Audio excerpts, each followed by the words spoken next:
सुबह की राम राम। जैसे कि कहा जाता है कि हमारे साथ वही होता है जो भाग्य में विधाता ने लिखा है। जब भाग्य में विधाता ने सब कुछ लिख ही दिया है तो हमें कुछ भी करने की क्या जरूरत है। आपने देखा होगा ना, मगरमच्छ जो है वो एक एक जगह पर बहुत बिल्कुल शांत तरीके से रहता है, मतलब पड़ा रहता है वहीं पे। और उसके अकॉर्डिंग जब भी उसको थोड़ा बहुत भनक पड़ती है ना, तो उसका खाना उसके आसपास आ ही जाता है किसी ना किसी तरह से, और वो खा लेता है।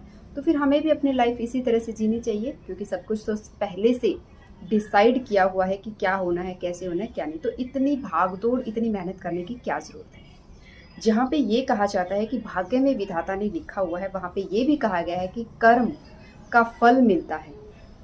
भाग्य इंसान अपना खुद बनाता है। भाग्य में विधाता ने जो लिखा है वो तो लिखा है, लेकिन क्या पता आपके भाग्य में ये भी लिखा हो कि ये इंसान जिस चीज को छुएगा। सुना होगा ना कि कोई इंसान ये इंसान अगर पत्थर को भी छू दे ना, सोना बच जाता है। या फिर कुछ इंसान ऐसे सुने होंगे आपने, अपने आसपास देखे भी होंगे कि ये कोई भी काम स्टार्ट कर दे, कोई भी काम उसको ही बहुत अच्छे से कर लेता है और काफी सफलता उसमें प्राप्त कर लेता है। ये होता है आपका भाग्य। भाग्य जो हमारा पास्ट, प्रेजेंट और फ्यूचर, इन सारी चीज़ों के बेस पे हमें नहीं पता, क्योंकि हम सिर्फ आज के बारे में जान रहे हैं, जो हम आज कर रहे हैं। पहले क्या किया था, किस तरह से हुए थे, क्या हुआ था, कुछ नहीं पता है। तो इसलिए आपको कर्म करना बहुत जरूरी है कि ये इंसान अगर थोड़ी सी मेहनत करेगा तो ऊंचाइयां छू लेगा। तो जब आप थोड़ी सी मेहनत करते हो और जब आपकी लाइफ में वो काम होने स्टार्ट होते हैं, तो आपको नहीं पता कि क्या होगा क्या नहीं। लेकिन ये इम्पोर्टेंट है कि कर्म करना जरूरी है। कर्म प्रधान इसीलिए बताया गया है। जो कर्म है ना, उसका फल मिलना निश्चित है।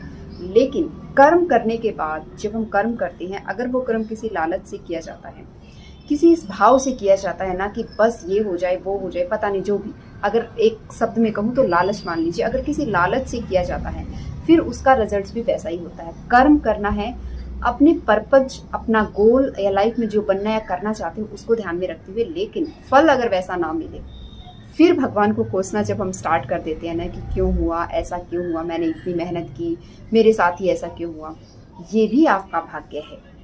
ये भी विधाता ने लिखा हुआ था कि आप करोगे लेकिन नहीं होगा। क्यों ऐसा होता है?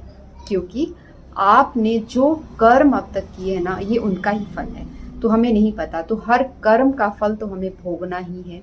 इसलिए थोड़ी सी मेहनत करिए, और अगर कुछ गलत होता है तो भगवान को कोसना बंद करिए और सोचिए कि ये भाग्य में विधाता ने लिखा है, इसलिए ये चीज़ इस तरह से हुई है। नहीं होनी थी वैसे जैसे आप चाह रहे थे, इसी तरह से चीज़ें होनी थी, लेकिन कर्म करना जरूरी है। कहाँ पे आपको